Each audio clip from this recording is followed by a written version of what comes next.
Every so often, you'll go through a period in your life.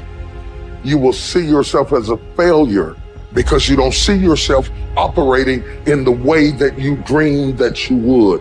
The pressure in your life right now has a purpose. It's not crushing you. It's pushing what's on the inside of you out. It shows you who you are.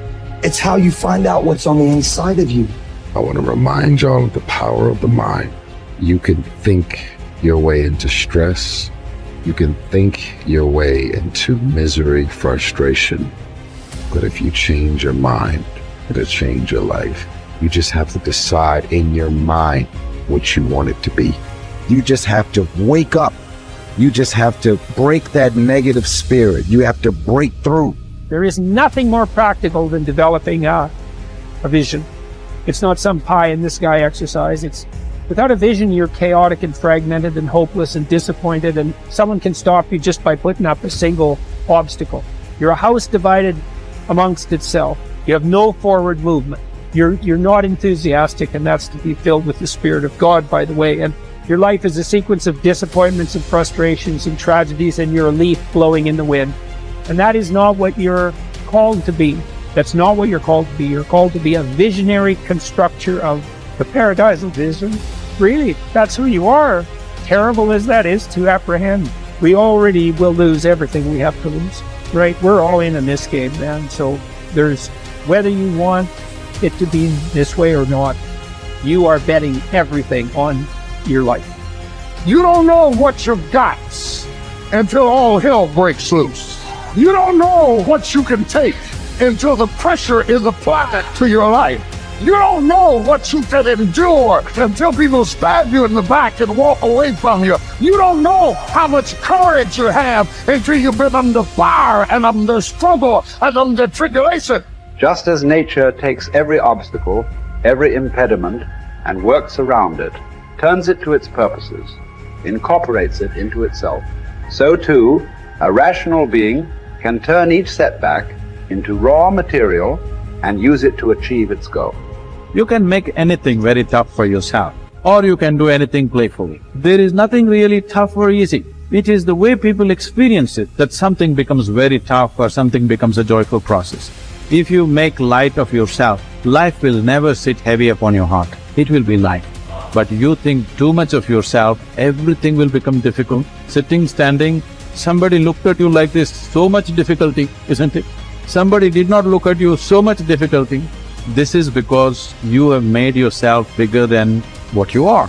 You have ideas about yourself, exaggerated ideas about yourself. If you become too serious about who you are, then everything becomes difficult. If you carry yourself lightly, then everything is with ease. There's two great words of antiquity everybody should learn. Here they are, one's positive and one's negative.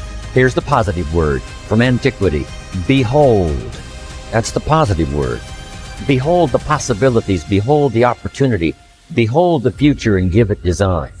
Behold and look at the chances you've got. Behold, spring has come. Behold, the day has arrived and the sun is shining and the shadows are fleeing away. Behold, the next person you can meet might be your friend for life. Behold, the next person might be a colleague forever. Behold, that's the positive word, behold. Now, here's the negative word, beware. Beware of what you become in pursuit of what you want. Beware. All of our lives we have to deal with behold and beware. When a kid goes to school, it's behold the opportunity and beware the dangers, behold and beware. So beware of what you become, pursuing what you want. Some things I went for in the very beginning cost me too much.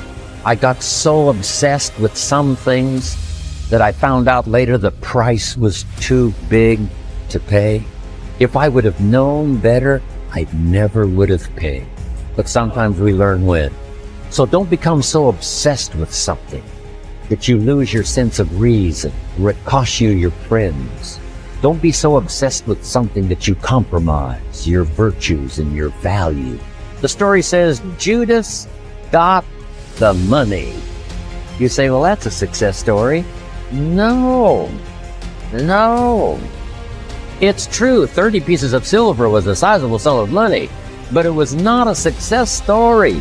His name was Judas. Doesn't that ring a bell? It makes all the difference in the world. Judas got the money. Here's something interesting about the story of Judas. After he got the money, he was unhappy. Someone says, well, if you had a fortune in your hand, why would you be unhappy? And here's the key. He was not unhappy with the money. He was unhappy with himself.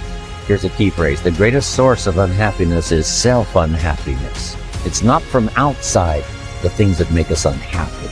Greatest devastating unhappiness is to be unhappy with yourself. Now, a mild form of unhappiness is construct. The desperate form of unhappiness is destruct. It's like worry. We should all worry a little, but not let it destroy our lives. So it's called caution, but not undue caution. It's called fear and worry, but not the worry that kills you, not the worry that destroys you. It's like hate. You don't need to hate your job.